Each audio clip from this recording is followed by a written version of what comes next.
Boom, welcome to Eddie GTV. I got my guest here, Brian Bell. Hey. I've known Brian Bell for many years now. We worked together at DHL, forklift drivers together. And I know you were around when I started at EGTV. And I remember a lot of people just kind of like laughing at me. Oh, what's he thinks he's doing? A lot of people laughed at me at the beginning when I first said, I'm going to have my own interview TV thing on YouTube. They're like, okay.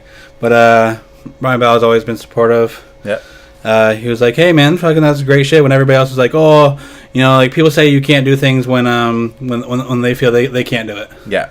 That's the biggest thing is chasing your dream, right? Right. That's what got me into real estate is I really enjoyed it, like the thought of it. And then I'm like, can I do it?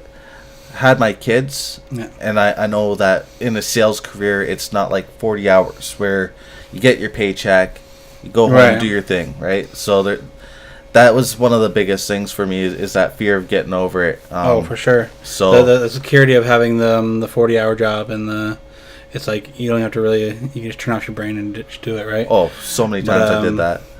But yeah, when you said you wanted to get into real estate, and I was the same way with you. I said, hey man, that's great. Yeah. I think you should pursue that. When and like I seen other people that, laugh at you. They're like, oh, you ain't gonna be able to do that. But I was like, yes, you can, cause I seen the same passion that I have about what I do here. That you had about getting into real estate. I could see like when I had the conversations with you. I was like, okay, he's really gonna do that. And now years later, how long you been doing it now? I'm on to my 4th year of doing it. 3rd year full time. So I left Excel about 3 years ago. Awesome, man. So what were those first couple months like after leaving and doing it full time? Well, it's a little scary at first. But knowing that you have a plan in place and that you follow your plan of doing whatever you got to do. So for your advertising, if you got to make calls, if you got to knock on doors, if you got to go talk to your grandparents, you just make the time and you do that. And eventually people see that you are a serious professional in whatever it is. An interviewer, real estate professional, financial, doesn't matter what it is. And I'm starting to get that. I've also joined up with the team, your Brent Home team. Okay. So with that, 2 years in a row, we've been able to achieve our platinum award sales, which is absolutely amazing. So what is that? Just getting past a certain level of sales. So achieving our financial goals essentially. Right. So awesome. So was there something that you just a conversation that you had with somebody or something that you've seen that made you want to get into real estate, or has it been something like for a long time that you wanted to do, or was it just you seen something you're like, hey, I want to do that? When I bought my house, actually. When you bought your house, okay. Yeah, when I bought my first house and working with my agent at the time, it was a cool experience. Like I enjoyed that, and then when you buy your house and you get this excitement of ownership. It's just like when you upgrade your equipment or anything like that, and you're like, man, like it feels good to have this. So sharing that experience with people, just it felt right. Like I've always been passionate in whatever I do. When I was training people, I felt great knowing that the person was able to drive and do their job efficiently.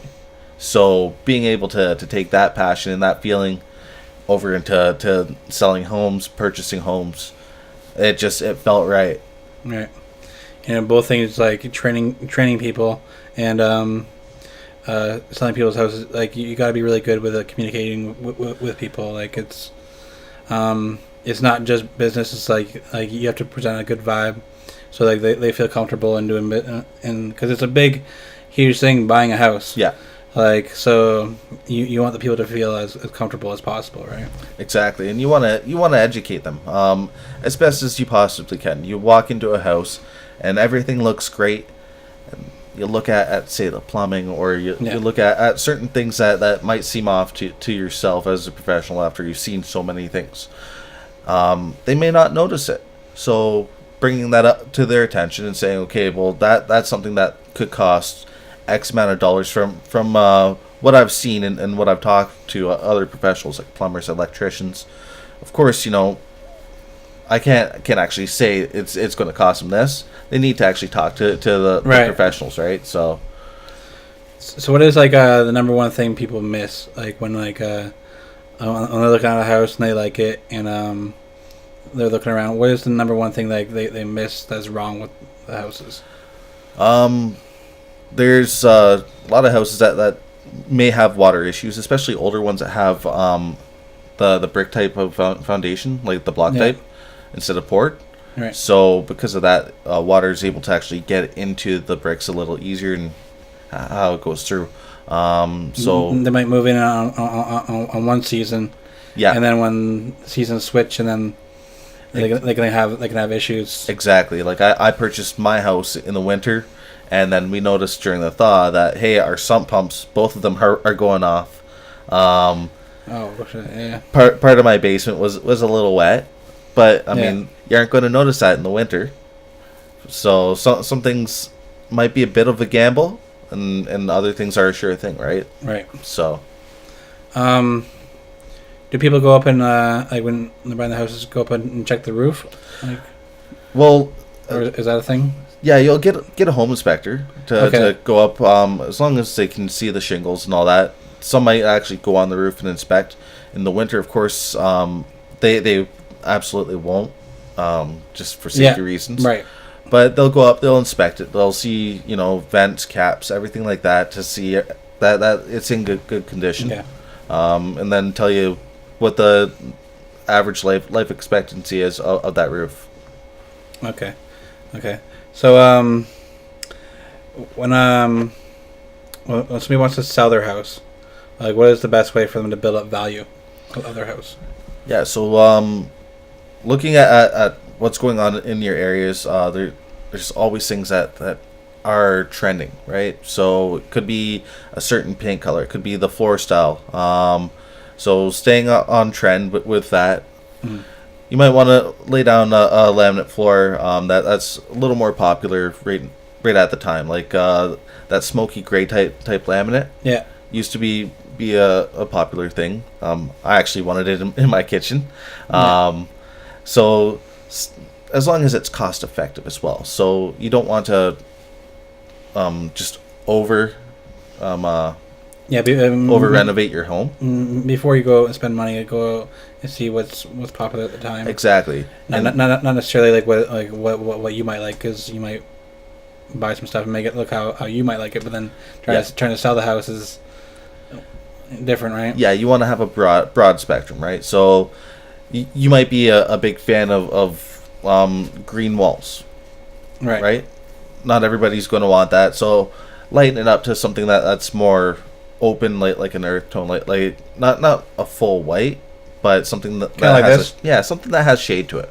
Yeah, something like this. You'll see on camera. Exactly. So then they can come in, they can picture it a bit more, and when it's lighter, it actually seems a bit bigger too. Okay, I didn't know that. I was thinking about darkening this place up with a paint color. Just I think it look better for the videos and stuff like that. Yeah. But then again, people aren't really.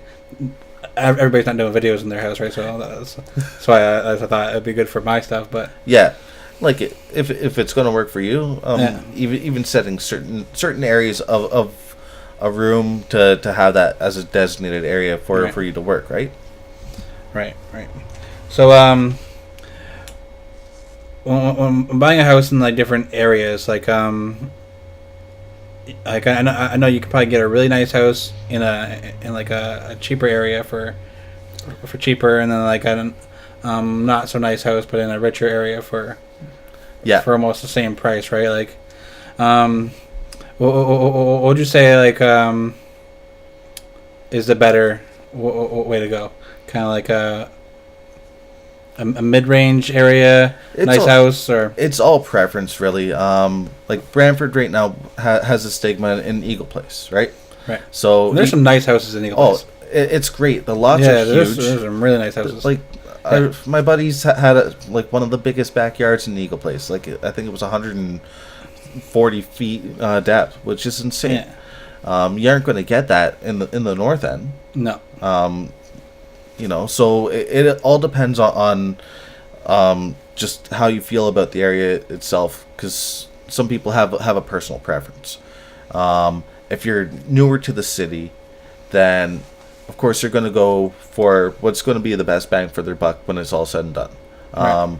Is the new house something that they really like and desire, as opposed to something that's a bit older, but it still may be updated. Right. So a lot of it is personal preference, but for myself, I like the older area, and then you watch it just gentrify. You get a lot of new people come in, and they bring up the house value just naturally. Right. Yeah, the gentrification of areas, like, I haven't really seen it. Well, I actually no, I have seen the whole downtown from when I was a kid. Yeah.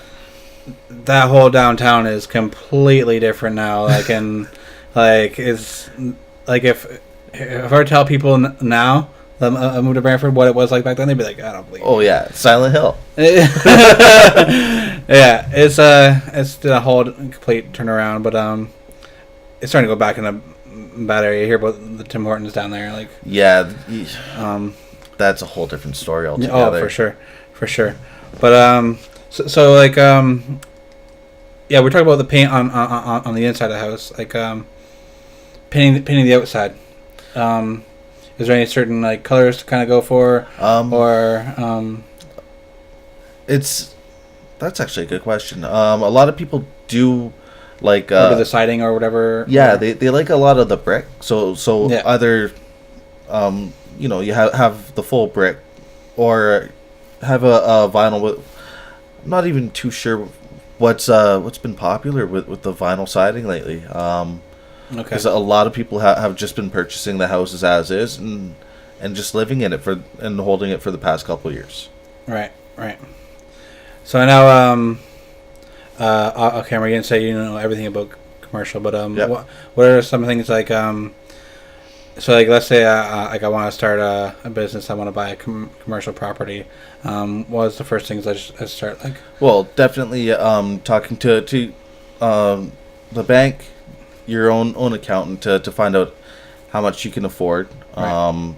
Because when you do your rent, it's not necessarily just it could be per square foot.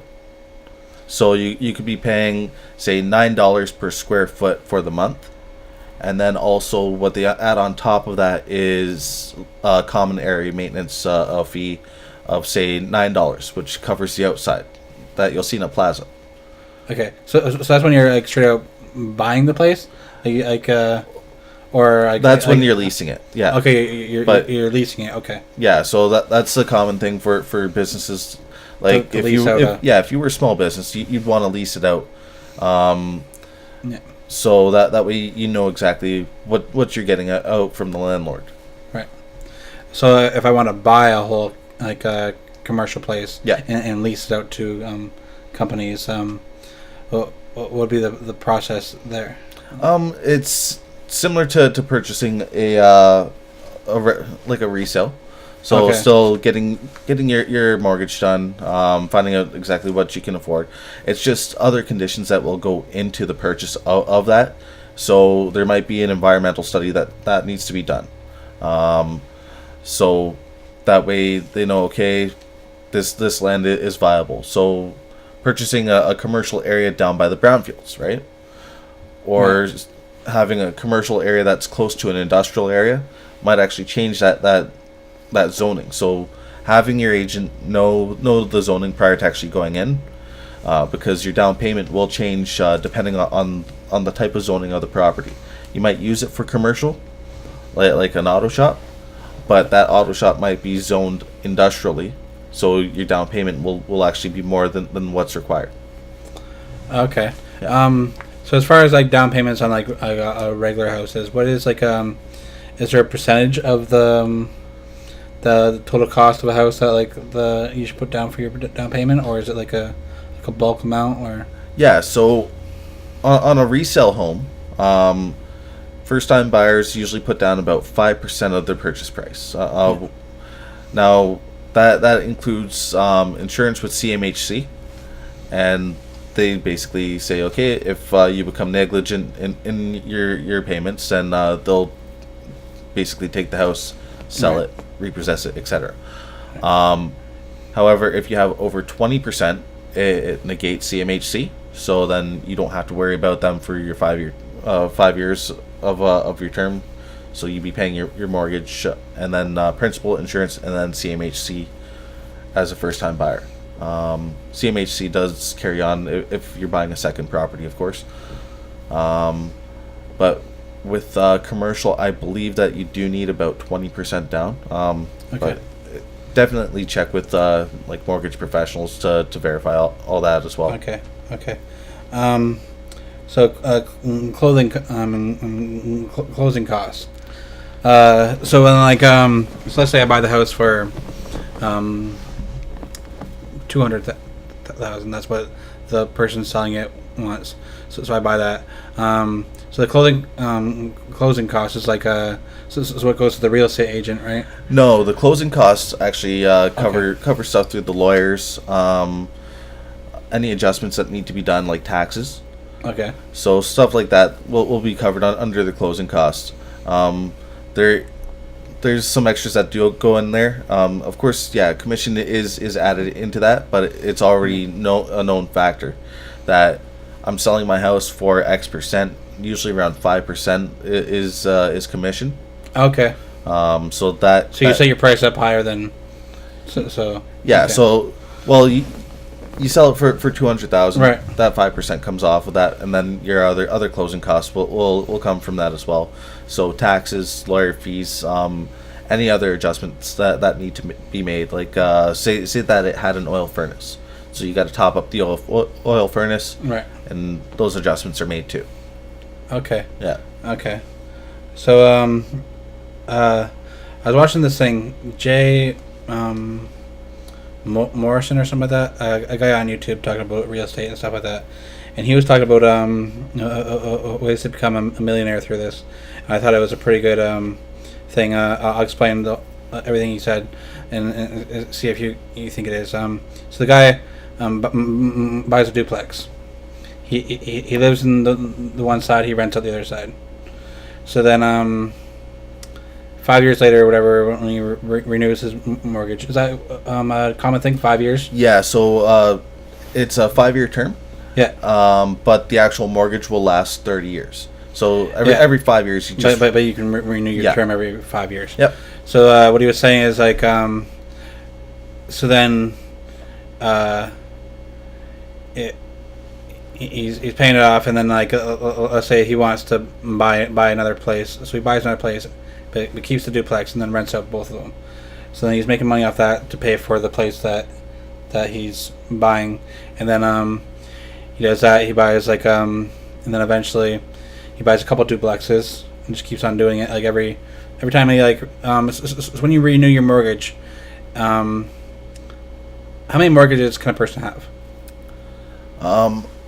That's actually a good question. I'm not too sure how many, if there's a set amount of mortgages that one person can have. I know that there's a lot of landlords that have multiple properties, like over 10 properties, 20 properties. So I don't think that there really is a limit.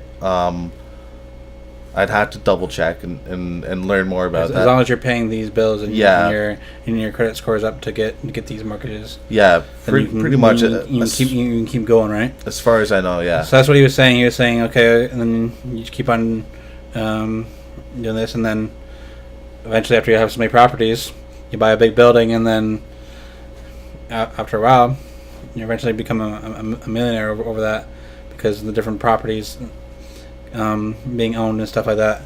So do you think that's like a good way to start off, like if you really want to get into like being a very successful person of like owning properties and buying the duplex and starting off that way? Definitely, as long as you're able to work that all out together. Yeah. Owning rental properties is a great way to increase your wealth. for sure. It's just depending on the type of person. Like, do you want to be dealing with renters and everything else that goes along with that?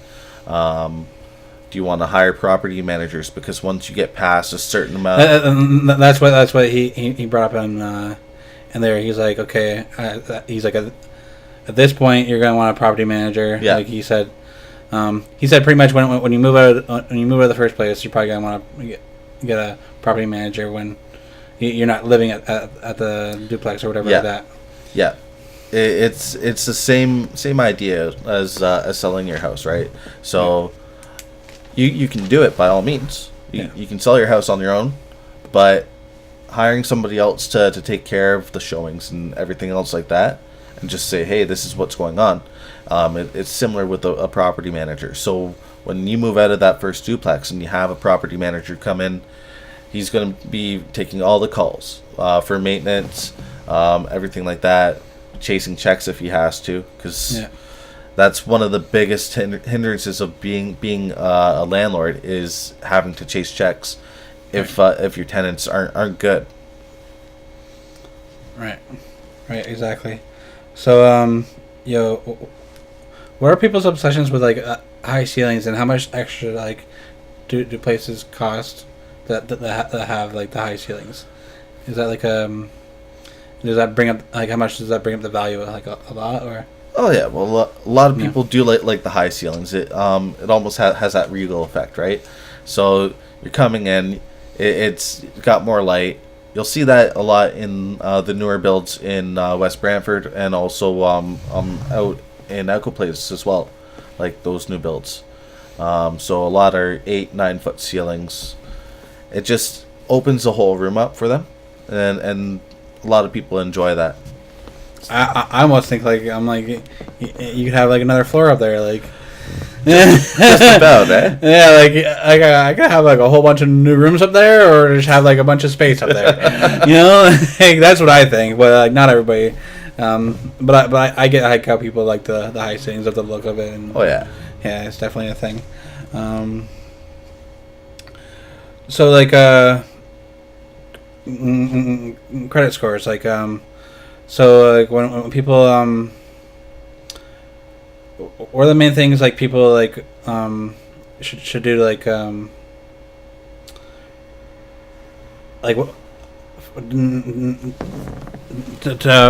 getting a mortgage, like what kind of credit score do you have to have? I'm not exactly sure what the credit score minimum is, but when the mortgage specialist is looking at your whole file, there's a thing called a total debt service and a gross debt service. So they look at basically what you're bringing in versus what you owe, and to see if you can actually carry the house. It starts actually a stress test 2% higher than what they post. So if they said that your mortgage is going to be 3.75%, then they're going to see if you can actually carry that house at 5.75, and that's based off of what you owe and everything like that. Right. Of course, paying the bills that you do have, and making sure, doing your best. All that's key. So what are we in right now? I always hear about a buyer's market and a seller's market. Like, actually, there's a third part too. Okay. It's called an equilibrium. It's basically a balanced market. So we're kind of seeing that right now. We have a fair amount of properties. Some are staying up for a while. Some aren't. And we have a fair amount of buyers. So it's not like we're fully inundated with new buyers that don't have many places to go, or vice versa. So there's okay. So there's always a middle ground too, like exactly. But then there's also times when it is a buyer's market or it is a seller's market. I always thought do you think it's better like if you're in either one of those markets? So like if you're just buying a new home and then you gotta sell your old home, it doesn't really you're gonna either get a good deal on either side of it, right? So like, would it be almost worth it to kind of like sell in a seller's market, then rent out a place for a couple months, and then or however long it takes to get. Waiting that long and renting, Yeah. you're going to be giving away your own capital to somebody else when it could go onto your own mortgage. So even though the market might be leaning towards one way or the other, I'd still suggest finding something that you're comfortable with, that you feel happy to move into. Otherwise, don't move unless you really have to free up your own capital. Okay. But So it's not really worth it to rent it for like a couple months. not necessarily. To rent something for a couple months to try and get like your best place, or Yeah. it's not really that good of a deal. I was just curious. I wasn't sure. Like, No, like, there's conditions that you can put in place, right? So, say that you're selling your house. yeah, You can say that okay, I'll sell my house on the condition that I get X amount of days to find a place that's suitable to us. right. If we don't find it, then we aren't selling. So that way it protects the seller, and it gives them time to shop. And the same goes for when they're buying. So if they have a place to sell, they found the place that they absolutely love, you can still put a condition in to say, hey, look, we have to sell this house before we can buy your house. So there's conditions that can be put in to protect both buyer and seller. Yeah. That way they get what they need. Okay. Yeah. I didn't know that whole process of it. I still haven't bought a house yet, but I'll be there. Oh yeah. I'll be there one day. When people like share this video and get it popping, you know. Oh yeah. Okay, so what is some advice you'd give somebody getting into real estate? Talk to as many people as you can every day. Join groups. Become a little more social than what you were working your 40-hour job. That's the biggest thing. I was the guy that would punch the clock, go home, play with my kids, fall asleep, go to work. Yeah, you got a little army at home, so.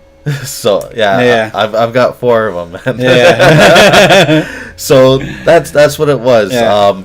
Now I'm a member of the Kinsman Club of Brantford, so we put on stuff like the Rib Fest car show. So there's events that we do that I never would have done if I didn't join the group. Right. Because I wanted to be more social, and I wanted to do stuff that's going to be good for the community. So I was actually thinking that when I'm like for getting into meeting new people to be on the show and stuff like that, because like I've always been very social, but like rap shows, everybody's like, "Oh my God, it's AG." Yeah. But if I go to like that, like people would be like, nobody would know me, right? So I want to get into like different circles of like maybe that's something for me too. Oh yeah, check out local clubs that are in Brantford, right? Because Yeah. there's tons of them, like the Rotary, the Optimist clubs, Kinsman Club. Like there's tons of them that always need volunteers. So check them out, see what you can do to help them out in whatever way. Might be good for you. Plus, helping out and doing stuff like that, it's kind of fun. Oh, for sure. I was like just doing something different. Like people say, like you do something for a long time, like, and you really enjoy it. After a while, it's like I can be doing other things, like Yep. But yeah. So I think this has been a great talk. We talked about a lot of good things. Yep. I hope people are more informed than what they were. And if you got any comments, leave them there. And yeah, this is AGTV. Brian Bell. Thanks for coming out. Thanks a lot, guys.